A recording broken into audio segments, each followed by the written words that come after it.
channel YouTube Mas dan Ember. Burung yang menaungi jenazah Nabi Daud. Nabi Daud dikenal sebagai sosok panutan yang disiplin di lingkungan keluarga. Nabi Daud membagi waktu sehari-harinya menjadi 4 bagian, yaitu untuk mengkaji ilmu bersama kaum Bani Israel, untuk beribadah di mihrab, untuk pengadilan, dan untuk berkumpul bersama keluarga. Nabi Daud berasal dari garis keturunan Nabi Ibrahim. Nabi Daud merupakan keturunan ke-12 dari Nabi Ibrahim. Nabi Daud juga termasuk dalam nabi-nabi yang wajib diketahui oleh umat Islam. Dengan begitu Nabi Daud juga masih dari keturunan Nabi Ishak. Nabi Daud wafat pada usia 100 tahun. Ada penambahan umur pada usia Nabi Daud. Pada awalnya, Nabi Daud tertulis di Lauhul Mahfudz hanyalah sampai umur 60 tahun saja. Namun, Nabi Adam menghibahkan umurnya ke Nabi Daud 40 tahun. Jadilah ia wafat di umur 100 tahun. Sebagai orang yang telah dipilih oleh Allah Subhanahu wa Ta'ala, kehidupan Nabi Daud jauh dari kemaksiatan. Nabi Daud hidup di kota Bethlehem yang dipimpin oleh seorang raja bernama Salut. Raja Salut ini nanyinya yang akan digantikan oleh Nabi Daud berkat kecerdikannya melawan musuh, yakni Raja Jalut. Pada saat Nabi Daud masih remaja, Nabi Daud berani berperang walau usianya masih sangat muda dan baru masuk remaja. Pada waktu itu, kaum Bani Israel sedang ada rencana penyerangan dari pihak musuh. Raja Salut kemudian menyuruh orang kepercayaannya, yaitu Syamyun, untuk mencari tentara sukarelawan untuk melawan musuh. Syamyun segera mengabarkan kepada semua rakyat. Kabar tersebut terdengarlah sampai ke telinga Nabi Daud. Tapi sayangnya Nabi Daud masih terlalu muda untuk ikut berperang, dan hanya 3 kakaknya saja yang ikut berperang. Nabi Daud akhirnya hanya disuruh menggembala kambing dan bertugas mengantarkan susu kepada kakak-kakaknya di medan peperangan. Ketika Nabi Daud mengantarkan susu kepada kakak-kakaknya, Syamyun melihatnya. Syamyun yang bertugas mencari tentara pilihan untuk melawan Raja Jalut merasa jika Nabi Daud adalah orangnya. Jadilah Syamyun mengabarkan langsung kepada Raja Salut. Raja Salut menyetujui usulan Syamyun untuk mengangkat Nabi Daud menjadi salah satu tentara. Nabi Daud pun sangat antusias menerima tawaran itu dan mempersiapkan segalanya. Nabi Daud berperang dengan kecerdasan akalnya. Saat melawan Raja Jalut, alat peperangan Raja Jalut terlihat sangat meyakinkan karena peralatannya lengkap. Sedangkan tentara Raja Salut hanya sadar. Buktinya, Nabi Daud hanya bersenjatakan ketapel saja. Namun, senjata yang terlihat remeh itu justru membuat takjub Raja Salut. Apalagi ketika harus berhadapan dengan Raja Jalut yang postur tubuhnya tinggi besar dan ditakuti oleh lawannya. Nabi Daud membuktikan dengan izin Allah Subhanahu wa Ta'ala yang mampu merobohkan Raja Jalut yang ditakuti itu. Akhirnya pertarungan terjadi secara seimbang karena Raja Salut hampir saja terbunuh. Raja Salut sadar kemampuan berperangnya masih di bawah Raja Jalut yang makin membuatnya terdesak. Nabi Daud melihat hal itu akhirnya membantu Raja Salut agar tidak terbunuh di tangan Raja Jalut. Nabi Daud memberanikan diri melawan Raja Jalut yang bertubuh besar dan bersenjatakan pedang dan tameng di tangan kirinya. Sedangkan Nabi Daud hanya bersenjatakan ketapel dengan tubuh kecil. Bahkan banyak orang yang meremehkan Nabi Daud karena tidak mungkin sanggup menaklukkan Raja Jalut. Tapi melalui izin Allah SWT, ketika Nabi Daud melontarkan ketapel, ternyata langsung mengenai kepala Raja Jalut. Bala tentara Raja Jalut yang melihat rajanya terbunuh pun lari tunggang langgang. Mental mereka down karena sang raja telah tewas di tempat. Raja Salut pun sangat takjub dengan kecerdasan akal Nabi Daud yang mengantarkan kemenangan bagi Raja Salut. Setelah Nabi Daud berhasil mengalahkan Raja Jalut, kemudian Nabi Daud diangkat menjadi panglima perang Israel. Namun sebelumnya, Nabi Daud dinikahkan dengan anak Raja Salut. Selama menjadi panglima perang, Nabi Daud melaksanakan tugasnya dengan baik. Suatu ketika, ada sisa-sisa perlawanan dari musuh yang ingin menyerang Bani Israel. Namun Nabi Daud mampu memukul mundur musuh. Namun sayangnya, Raja Salut gugur di medan perang. Setelah kematian Raja Salut, Nabi Daud didapuk menjadi raja setelah ada drama. Perpecahan antara dua kubu. Ada yang memilih anak Raja Salut, ada juga yang memilih Nabi Daud. Namun, anak Raja Salut dinilai tidak berlaku adil, sehingga terjadi dua kubu yang akhirnya dimenangkan oleh Nabi Daud. Nabi Daud akhirnya memimpin kerajaan dengan adil dan jujur. Nabi Daud bahkan menjadikan Baitul Maqdis Yerusalem sebagai ibu kota kerajaan. Kepandaian Nabi Daud terlihat ketika beliau menyelesaikan sebuah perselisihan di mana Nabi Daud dapat berlaku adil bagi mereka yang bersengketa dan tidak ada yang dirugikan dalam proses penyelesaian konflik. Seperti yang tertera dalam ayat berikut, "Hai Daud, sesungguhnya kami menjadikan kamu khalifah di muka bumi. Maka berilah keputusan di antara manusia dengan adil, dan janganlah kamu mengikuti hawa nafsu, karena ia akan menyesatkan kamu dari jalan Allah. Sesungguhnya orang-orang yang sesat di jalan Allah akan dapat azab yang berat, karena mereka melupakan hari perhitungan." Quran Surah Syad 26. Tutur kata Nabi Daud juga mampu melembutkan hati yang keras seperti batu. Nabi Daud melembutkan hati yang keras dengan ayat yang ia tuturkan dari perkataannya. Inilah salah satu mukjizat yang dimiliki Nabi Daud. Inilah yang menjadikan alasan dakwah Nabi Daud dapat diterima oleh kaumnya. Nabi Daud mampu meyakinkan seluruh rakyat agar menjalankan perintah Allah Subhanahu wa Ta'ala. Tidak mengherankan jika Allah mengutus Nabi Daud untuk meluruskan kembali jalan yang salah sepeninggal Nabi Musa dan Harun. Mukjizat Nabi Daud yang lainnya ialah mampu menundukkan gunung agar ikut bertasbih bersama dirinya setiap hari pada waktu fajar dan senja.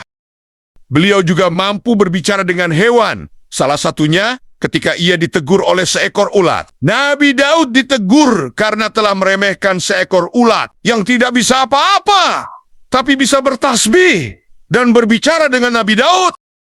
Bukan hanya itu saja, Nabi Daud mampu menekuk besi tanpa harus memakai alat pemanas. Ia mampu membuat baju besi yang hanya menggunakan kedua tangannya. Padahal biasanya harus dipanaskan terlebih dahulu melalui pembakaran api.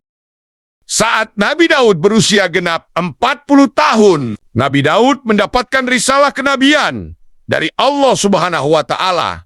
Nabi Daud menerima kitab suci Zabur untuk kaum Bani Israel. Kitab Zabur merupakan salah satu bentuk iman umat Islam terhadap kitab-kitab yang diturunkan Allah Subhanahu wa Ta'ala kepada Rasul. Akhlak Bani Israel saat itu porak-poranda, membutuhkan pedoman hidup agar menjalankan kehidupan yang berbudi luhur dan tiada menyekutukan Allah Subhanahu wa Ta'ala. Kitab Zabur diturunkan setelah kitab Taurat yang diturunkan kepada Nabi Musa. Kitab yang diturunkan kepada Nabi Daud menggunakan bahasa Kipti.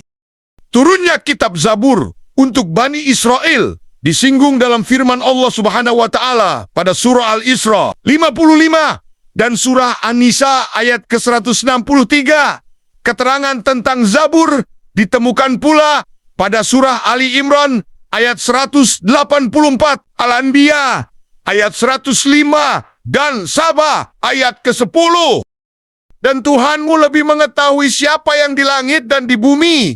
Dan sungguh kami telah memberikan kelebihan kepada sebagian nabi-nabi atas sebagian yang lain. Dan kami berikan Zabur kepada Daud. Quran Surah Al-Isra 55. Sebagian ulama menyebut kitab Zabur dengan istilah kitab Zamir. Zamir berasal dari kata Ibrani yang artinya sama dengan Zabur, yang bermakna lagu atau musik. Isi dari kitab Zabur ada 150 nyanyian mazmur yang didendangkan oleh Nabi Daud. Suara yang dimiliki oleh Nabi Daud pun cukup bagus dan piawai mengatur nada. Kitab Zabur secara isi rupanya sangat berkaitan dengan kehidupan Nabi Daud. Kitab Zabur berbicara tentang pengakuan dosa, pengampunan dosa, sukacita terhadap kemenangan, menghadapi musuh Allah, kemuliaan Allah, seperti dinyatakan alam, hukuman Allah, hingga kemuliaan Mesiah yang akan datang, yakni Nabi Muhammad SAW. Kecerdasan yang diberikan oleh Allah SWT mampu membuat Nabi Daud memahami kitab Zabur dengan baik. Sebegitu cerdasnya, Nabi Daud mampu merampungkan bacaan dalam kitab Zabur di atas kuda pelananya. Kecerdasan Nabi Daud diceritakan oleh Nabi Muhammad. Pembacaan Zabur dimudahkan bagi Daud. Dia sering mengarahkan agar binatang tunggangannya diletakkan pelana dan mampu menghabiskan bacaan Zabur sebelum pelana siap diletakkan. Dan dia tidak akan makan selain hasil dari kerjanya sendiri. Hadis riwayat Bukhari. Nabi Daud gemar beribadah dan berpuasa kepada Allah Subhanahu wa Ta'ala. Dan puasa Nabi Daud pun masih populer hingga sekarang. Puasa yang diamalkan oleh Nabi Daud ialah sehari puasa, sehari berbuka puasa. Amalan puasa Nabi Daud dijelaskan dalam hadis Rasulullah SAW yang diriwayatkan oleh Abdullah bin Amr. Puasa yang disukai oleh Allah ialah puasa Daud. Dan salat yang disukai Allah ialah salat Daud.